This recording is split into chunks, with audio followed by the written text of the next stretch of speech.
As you guys know, if you've seen any of my videos before, we like to talk about One Piece on this channel, and I don't think that any topic is off the table. We've talked about single arcs, different groups of characters, the wildlife, and even the power system, and that's something that we're here to continue today. You see, our discussions on the One Piece power system have only covered one aspect of it so far, and that's the first that we were introduced to, devil fruits. In all honesty, there's probably still more videos that I could make on them, but devil fruits aren't the only power system that this series is known for. This is because one class of devil fruit, Logia fruits, can make their user unhittable if they transform into their element at the right time. This is pretty busted, seeing as it's something that not everybody can do, but we learned that Logias weren't invincible when Luffy got his hands wet so he could actually land hits on Crocodile during Alabasta. He's also able to hit Enel since he's rubber and Enel is literally made out of lightning, but not every Logia that we've seen so far has a counter that's easily available. Some also have no counters at all, because how exactly is one supposed to make smoke solid so they can hit Smoker? This seems like a pretty obvious problem with the power system, so there was another introduced to provide some checks and balances to devil fruits. Haki has always been a part of this story, seeing as Shanks used it on the sea monster in the very first chapter, but it truly got expanded on in the post-time skip material. Haki is a mysterious power that allows individuals to harness their own spiritual energy for various superhuman feats. As this energy manifests from willpower, it's theoretically accessible to all living creatures in the world. The vast majority, however, are unable to use it, either because they're unaware of its existence, or due to lack of adequate training to achieve mastery. Haki is an example of a classic shonen power system where the stronger your will is, the further you can take your powers. This is shown to us through the strongest Haki users in the series being people with big ambitions, whether that be Luffy trying to be king of the pirates, or Akainu trying to uphold justice through any means necessary. Haki is also extremely common in the New World, sometimes makes an appearance on the first half of the Grand Line, and virtually doesn't exist in any of the four blues. That explains why it doesn't really appear before the time skip, but the few times that we do get to see it back then really do leave an impact. It always comes out in times of high stress, and the fact that we know that Rayleigh is going to teach it to Luffy during the time skip makes you truly wonder just how powerful our main character could become. And he does become extremely powerful because he learns all three types of Haki from the right-hand man of the King of the Pirates. That's right, there are three different types of Haki, and those types are Armament, Observation, and Conquerors. Each one of these types of Haki plays an important role in the One Piece story and power system, and it's been really fun to watch all three of them develop. Armament Haki is a form of Haki that allows the user to use their own spiritual energy to create, in essence, an invisible piece of armor around themselves, providing incredible offensive and defensive capabilities. Armament Haki can also be used to harm devil fruit users that would otherwise be immune from physical attacks, like Logia users. Now, I already mentioned that, but it is an important thing to reiterate in my opinion, as this really helps with the balancing of the power system. I don't believe that balancing Logia fruits was the sole reason that Oda introduced Armament Haki, but it's definitely one of the reasons, and that's really highlighted at the end of the Fishman Island arc. Caribou is a character who only grows in importance because of how long he was secretly traveling with the Straw Hats, but he was truly a joke at the beginning of the time skip. Not only did he lose his entire crew when he tried to attack the Straw Hats, he didn't have much success when he was out and about on Fishman Island by himself. He was truly an evil guy, trying to kidnap as many mermaids as he could so he could sell them on the slave market, but luckily the Straw Hats were able to stop him. He got way too big for his britches and tried to capture Shirahoshi, and that's the moment that you know things aren't gonna work out for him. He then runs into Peckham's and Tamago as they were there on the island to do some business for Big Mom, and that's when the worst of it all happens for him. He tries to fight them because he's an idiot, and while he tries to fight them, he tries to use his overpowered Logia powers. Now this actually makes some sense, as he's supposed to be unhittable in that state, but that just isn't a thing anymore. Even though this guy was basically invincible when he was sailing around paradise, the New World is anything but, and some of Big Mom's officers want to get that point through to him. This of course isn't the only time that Armament Haki is important post time skip, as I can make a 30+ minute video about its uses during the Fishman Island arc alone, but it only makes sense that we've only seen it more since this first arc, especially since villains and allies have only gotten stronger and stronger. With that being said, there are two more types of Haki that I need to talk about, and the next one isn't as straightforward as the one that we just talked about. Observation Haki is a form of Haki that grants the user an an extrasensory sixth sense that allows them to sense the presence, strength, and emotions of others, as well as gain limited precognitive abilities. Armament and observation are kinda like the basic types of Haki, so they both have a ton of users from both the Grand Line and New World. Also, unlike Armament Haki, Observation Haki hardly has any visual indication when being used, but it's pretty easy to assume that a character is using it when they're dodging more than usual. This type of Haki also works differently depending on the state of mind that the user is in, and according to Katakuri, the first user of Advanced Observation Haki that we see in the entire story, works best if the user is in a calm state of mind. There are 4 different kinds of sensing that users of the base version of Observation Haki can use, and those are presence, strength, emotion, and intent sensing. The most common use of this type of Haki is presence sensing, and even Rayleigh says that if someone fully mastered this ability, then they would be able to see others if they were concealed from view or just too far to see naturally. The best example of this in my opinion comes from Zoro's fight with Pika, when Zoro can sense Pika's true body no matter how hard he tries to hide. This example hits extra hard since Zoro is a character that quite literally never knows where he's going, and I'd totally be down to make a video about Zoro's shit sense of direction in the future. Strength sensing is also something that we've seen from Observation Haki multiple times, with the easiest example coming from Blackbeard during Impel Down. It's also hilarious because it comes after Luffy punches him so hard that he flies into a wall and almost breaks through it because of the impact. It's only after that that Blackbeard says that Luffy's Haki is more powerful than the last time that they met, but that was before we knew that Haki was a thing, so Blackbeard calling Luffy stronger was actually kind of impressive. Luffy's will was so strong that his Haki was getting stronger before he even knew what it was, so I guess it only makes sense that he's such a natural with it. Emotion sensing has a few examples throughout the One Piece story, mainly with characters that don't fight, but there are a few examples from those that do. Both Otohime from the Fishman Island arc and Isa from the Skypiea arc use this emotion sensing in different and interesting ways, while not being fighters themselves. Otohime used it to sense the suffering and emotions from a random thief, as well as hear the screams that were constantly flowing from Fisher Tiger's heart. This helps explain why she was pushing for change so hard, as she could understand the feelings of her fellow fishmen, even if they would never express those feelings out loud. Isa used it in Skypiea to sense Viper's aggressive nature, and that only makes sense since he's trying to reclaim what he believes belongs to his people with his every waking moment. Observation Haki seems to have a strange relationship with Skypiea that I would love to see expanded upon sometime in the future, and it would truly be a shame if it wasn't, especially with Enel's army that he's building on the moon. I mean, Fujitora also has to have some of the best observation Haki in the entire verse, seeing as he became an admiral while being literally blind, and he gives us another example of this emotion sensing. As the Straw Hats are fleeing Dressrosa, he easily could have sunk all of their ships with his gravity powers, but seeing how the citizens of Dressrosa loved Luffy so much, he just let them get away. Luffy was so kind in the eyes, or lack thereof, of Fujitora that he wanted to know what he looks like, and Fujitora literally blinded himself because he couldn't stand even looking at a world as evil as the one that he currently lives in. Just another reason why Luffy is literally the GOAT, and Luffy is another big user of the final use of basic observation Haki, intent sensing. Intent sensing is another variant of observation Haki that allows its user to sense another person's intent to act in the immediate future, especially through bloodlust or killing intent during combat, allowing them to predict what someone is gonna do, usually seconds prior, in what resembles a pseudo form of precognition. Naturally, this predictive application of Haki is highly helpful in battle, as the user, depending on their level of proficiency, may have a vastly easier time predicting the path of enemy attacks to either dodge or counter them. Obviously, the more killing intent exuded by a given enemy, the more predictable their attacks become. Examples of this are all over the One Piece story, pre and post time skip, with Luffy being at the forefront of my examples because he's the GOAT. Pre time skip, we got the fight between Luffy and Enel, with one of my favorite Luffy attacks and forms of all time, Gum Gum Airhead. Now it wasn't Luffy using intense sensing here, it was actually Enel, as he couldn't land a hit on Luffy because he wasn't able to sense Luffy's actions because they didn't have any intent behind them. This meant that Enel couldn't hit Luffy with any attacks, but it also meant that Luffy couldn't fire off any attacks of his own since he couldn't think. Luffy was also the user of this intent sensing during Fishman Island, as he easily dodged the water bullet bullets that Hody Jones sent his way every time. This is because that man Hody Jones had murderous intent with every single attack that he threw out, and it made no difference that he didn't stand a single chance against the Straw Hat crew. This guy lost a fight against Zoro while being buffed underwater and then thought that he had a chance against Luffy, and I just wish that I had a drop of his confidence. And with that, we can move on to the third and final, and coolest in my opinion, type of Haki, Conqueror's Haki. Conqueror's Haki is also referred to as Supreme King Haki, and it's the rarest form of Haki. At its simplest, it allows one to assert one's will over others to dominate them, causing those of inferior spirit to be intimidated, or if much weaker, to lose consciousness. Unlike Armament Haki and Observation Haki, which are available to anyone, Conqueror's Haki is impossible to awaken through training, and only about 1 in a million people are born with the ability to use it. It's said that those who unlock Conqueror's Haki have the qualities of kings, and are candidates chosen by heaven itself, fittingly being called supreme rulers. Basically, if you have the ability to use Conqueror's Haki, it's really hard for you not to be cool, and that's something that we see throughout the entire One Piece story. The objectively coolest Straw Hats, Luffy and Zoro, have the ability to use this type of Haki, and if you don't find Shanks cool, then I think there might be something wrong with you. There also may be some revisionist history with people saying that a character with the ability to use it like Kid isn't cool, but in my opinion, it's kinda hard to say that he isn't cool without coming off as a hater, no matter how many L's he's taken. There's also a character like Don Chinjiao that has the ability to use Conqueror's Haki, but then you remember that he survived fights with both Prime Garp and Luffy, and then he becomes kinda underrated. I mean, sure, he did lose both of those fights, but Doflamingo doesn't lose his cool factor after losing against Luffy, so I think that Chinjiao deserves a little bit of the benefit of the doubt. Just like Observation Haki, there are multiple uses of basic Conqueror's Haki, but there are only 2 uses of it compared to the 4 uses of basic Observation. These 2 uses are Domination and Incapacitation, and Domination features Conqueror's Haki being used to temporarily dominate the psyche of others to intimidate them. This has been most explicitly shown against animals, with usages of Conqueror's Haki causing them to either become fearful and flee, or become docile for a brief period, with both effects happening instantly. Both examples of this are pretty simple, and they come from Luffy stopping Duval's bull from moving during Sabaody, and Shanks forcing the Sea King to flee during the first chapter. Both of their wills were just more powerful than the animals that they would use their Haki on, but we also saw it during Amazon Lily when Hancock's sisters were surprised by Luffy's Haki outburst, and then ultimately obeyed his command of not hurting the other women that Hancock petrified with her Devil Fruit powers. This power can also be countered by another person's Conqueror's Haki, but if that wasn't the case, then we wouldn't get all of the great Conqueror's Haki clashes that we've gotten in the story so far. Now, when it comes to Conqueror's Haki's incapacitation ability, this happens when the user overpowers the will of those around them to such a great degree that they can knock both the people and animals around them out. Whether or not a person is rendered unconscious depends on the degree of their strength in comparison to the users. Generally, normal citizens and common soldiers and pirates are most likely to be knocked out by Conqueror's Haki, whereas people established to be powerful and strong-willed are far less likely to fall victim. Even Oda himself has stated that anyone who's knocked out by Conqueror's Haki is essentially not worth fighting for the person that used it directly. Basically, if you get knocked out by a person's Conqueror's Haki, then you stand less than a 0% chance of defeating them, and they shouldn't even use physical energy on you. The biggest example of this, in my opinion, comes when Luffy uses his Conqueror's Haki during the Fishman Island arc, and knocks out 50,000 of Hody Jones's men. That's a pretty crazy feat, but the craziest thing about this feat is that Oda used it to make Shanks even more powerful, as he literally said that Shanks himself would have knocked out all 100,000 of Hody Jones's men if he was in Luffy's shoes. The community and I are waiting for the day that Shanks is forced to use his full strength, and once that day comes, the amount of narratives that are going to be confirmed and disproven are actually going to be insane. And with that, we've talked about all the basic uses of all 3 types of Haki. Just like Devil Fruits, Haki was introduced in the very first chapter of the story, the only difference being that we weren't truly made aware of Haki until after the time skip.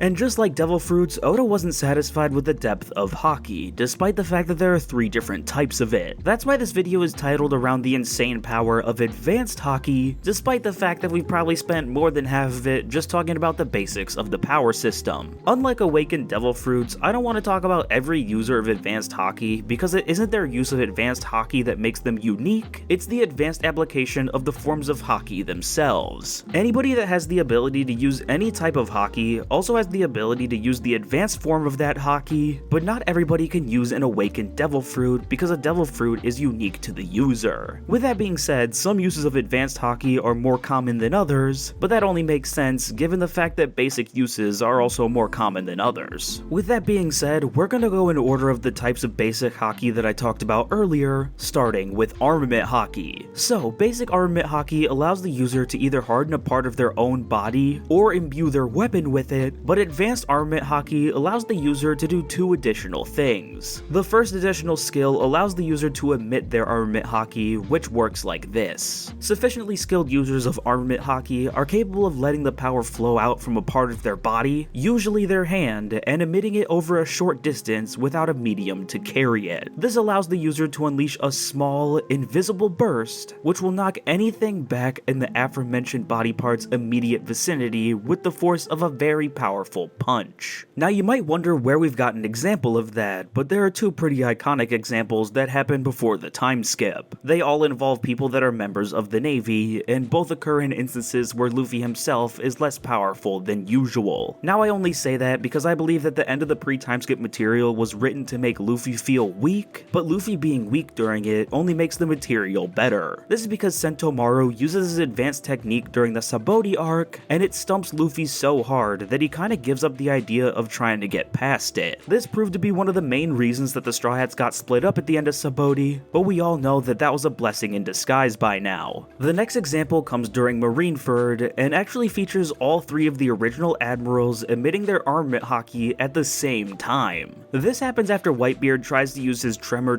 fruit to knock down Ace's execution platform, and the three of them were having none of that. He sent a Tremor through another Marine and aimed it at the platform, but that was when all three admirals stood up at the same time and deflected it by emitting armament Haki out of their hands. We didn't know what they were doing at the time, so it kinda just looks like they're using the Force, but now that we know the advanced applications of armament Haki, this is a classic example of emission. The other advanced technique of armament Haki is something that's become very important in the endgame of the One Piece story, and that's internal destruction. This is actually a step above emission and involves the user allowing their armament Haki to flow into a target's body and destroy it from the inside out. This can be done by touching, grabbing, or even emitting Haki towards an object, and I think it's pretty easy to understand how busted this could be. It's currently the most destructive known armament Haki technique, and that makes a lot of sense, especially since it's kinda hard to train your insides no matter how powerful your outside durability is. The most basic examples of this come during Wano, when Luffy used it to make Kaido bleed, and even destroy a tree from the inside out while training. With that being said, we also saw this form of advanced armament Haki during Sabaody, when Rayleigh used it to destroy all of the bomb collars at the slave hall. This isn't the first form of advanced Haki that our main character gets the ability to use in the story, but as soon as he does, it immediately feels like he's a ton more powerful. So far, only Luffy and Rayleigh have shown the ability to use this internal destruction technique, but it's basically guaranteed that there are quite a few more characters with the ability to use it. With that being said, we can move on to the first form of advanced Haki that our main character gains the ability to use, that being advanced observation Haki. Unlike advanced armament, there's only one technique of advanced observation Haki that we know so far, and that's future vision. You see, a highly advanced level of observation Haki allows the user to see a short period into the future. Instead of just sensing what will happen by intuition, the user of this advanced level of observation Haki can literally see a precise mental image of what will happen in the next few seconds. The vision also allows the user to hear any words that will be spoken, and even Rayleigh himself says that this ability is difficult for someone to obtain via training, and that it has to be learned by advancing your Haki in the heat of battle against strong opponents. Luckily, Luffy faces strong opponents all the time, since he wants to become the king of the pirates, and his big battle came against Katakuri. Now, this fight is honestly one of my favorites in the entire story, and might even get its own video one day since I'm such a big fan of it, and Katakuri's use of advanced observation Haki plays a big role in that. It literally made Katakuri seem invincible, but once you learn that it's a power that pretty much any person in the One Piece world could obtain, it makes you excited not only for the future of the fight you're currently watching, but for future fights as well. Now this ability does allow the user to see into the future, but a few conditions have to be met in order for somebody to tap into this ability. Just like with basic observation haki, the user has to remain calm in order to tap into the future. If the user isn't in the right state of mind, or even just agitated, they might not be able to see the future, and this is something that we've actually seen a few times. The biggest example happens in Luffy's fight against Katakuri, after Luffy sees Katakuri laying on his back eating donuts, and Katakuri is completely taken out of his normal state of mind because of it. Luffy literally hits his first significant attacks of the entire fight because Katakuri can't see the future anymore, and Katakuri gets back to dodging once he calms down. The only problem with this is that Luffy understands that Katakuri's dodging has something to do with observation haki after this, so he goes out of his way to make his own stronger. Luffy uses it a ton throughout the rest of this fight, and even uses it during Wano during his fight against Kaido, where Kaido does the same thing. With that being said, this isn't the craziest feat of advanced observation haki that we've seen, as I think that title pretty easily goes to Shanks. This of course happens during the Egghead Island arc when he fights against Kid again, as he sees further into the future than anybody else in this story has so far, and uses that to get the jump on Kid. I'm just saying that Kid would have caused a ton of destruction if Shanks didn't see the future here, but we can't change what happened, and there's a chance that Kid isn't even alive anymore. We even get a cool instance of Scopper Gabon tapping into the power during Elbaf, and it's just great to see the top tiers use top tier powers. And with that, we can move on to the final version of Advanced Haki for this video, because there's only 3 of them: Advanced Conqueror's Haki. Conqueror's Haki is something that you must be born with to be able to use it, but there's a subset of even more elite users amongst the already elite that can use the advanced version of it. The people that have the ability to use Advanced Conqueror's Haki are clear examples of the strongest people in the entire world, and that's even stated by Kaido. I see Kaido as the #1 authority when it comes to the power systems of the One Piece world, so I tend to believe anything that he says regarding them. Anyway, there are actually 3 different techniques that somebody can use when they can use Advanced Conqueror's Haki, and those are Infusion, Tying, and Observation Killing. Infusion allows an advanced user of Conqueror's Haki to infuse their Conqueror's Haki like Armament Haki into their attacks, greatly augmenting the power of their physical attacks. After someone clads themselves or their weapon with Conqueror's Haki, the Haki is emitted outward invisibly in such a way that any ensuing attack appears to hit without making contact. With that being said, it does make contact, and Advanced Conqueror's Haki has been responsible for some of the most devastating attacks in the entire series. Attacks like Zoro giving Kaido a second scar, and Oden himself giving the original are both examples of this use of Conqueror's Haki, and this application only continues to grow in importance. This is because during Elbaf, we learn from Gabon that it's necessary to do any type of harm to people that are immortal, and something tells me that we aren't gonna stop running into them until the story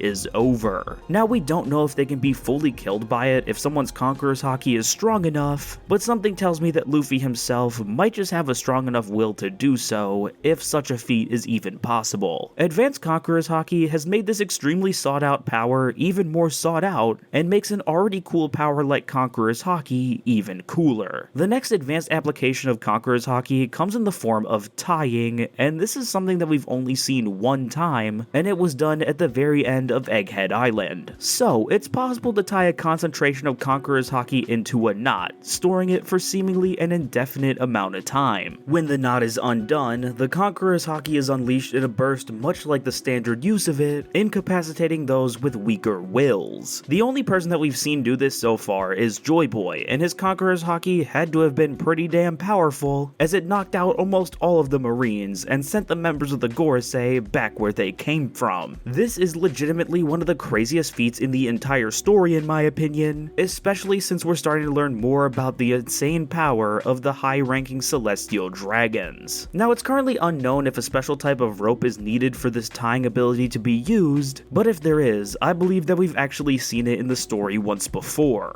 This happens near the time skip when we catch up with where Nami was sent by Kuma at the end of Saboti, Weatheria. It's here where the main man Hairdish shows Nami something called a wind knot, lot, since it's pretty clear to him that she's really into weather like the rest of them. Here, we saw 3 different levels of wind depending on the amounts of knots that Hair just untied, and I believe that something similar is happening here with Joy Boy's knot. There was only 1 knot here, so all of it came out at once, and something tells me that it would be completely possible for someone like Luffy to store his Conqueror's Haki at the current day if he really wanted to. This definitely doesn't seem like something that Luffy would want to do, however, so if we do see this application of Conqueror's Haki again, it's definitely gonna come from a different character. And with that, we can get to the 3rd and final application of Advanced Conqueror's Haki that there is to talk about, that being observation killing. Observation killing is something that we haven't actually seen in the manga just yet, but it was confirmed to be an application of Conqueror's Haki in one of the data books, so it is something that we'll probably see in the future. Shanks is also the only confirmed user of this technique so far, and what it does is literally in the name. Observation killing is an advanced Conqueror's Haki technique which allows for the control of one's own aura or presence, negating an opponent's ability to see into the future with observation Haki. So this is kind of a metagame changing ability when it comes to the high tier of Haki usage, as it literally blocks another type of Haki's advanced technique. This is gonna be really cool to see in use, because I'd be interested to see how Oda even shows off this power being used, seeing as this blocks somebody else's ability that you might not even get to see in the first place. I'm sure that he'll get it done, because there have been some pretty weird powers that he's portrayed really well in the past. I just can't wait for observation killing to make an appearance in the manga. And with that, those are all 3 types of Haki and the insane power that their advanced techniques can give their users. This was another really fun deep dive into what's a tiny part of the One Piece story, and I don't think that I'll ever get tired of making videos like this. There's just so much stuff to talk about when it comes to One Piece that it really seems like I'll never run out of stuff to talk about, especially since the series isn't even over yet. I have so many ideas for videos floating in this little brain of mine, and as long as you guys keep enjoying them, I'll keep making them. Speaking of you guys enjoying the videos, this is also the first video that I'm writing after hitting 5,000 subscribers, and I can't thank you guys enough, as this has been a goal of mine for quite a long time now. There's only going to be more content on the way, so if you haven't subscribed yet and made it all the way to the end of the video, hit that button if you want more content like this. With that being said, I am out of things to say when it comes to the topic of this video, so I think it's time to end things here. Please join me next time for whatever I post next. Please leave a like and maybe subscribe if you enjoyed the video, and I will see you guys next time. Bye bye.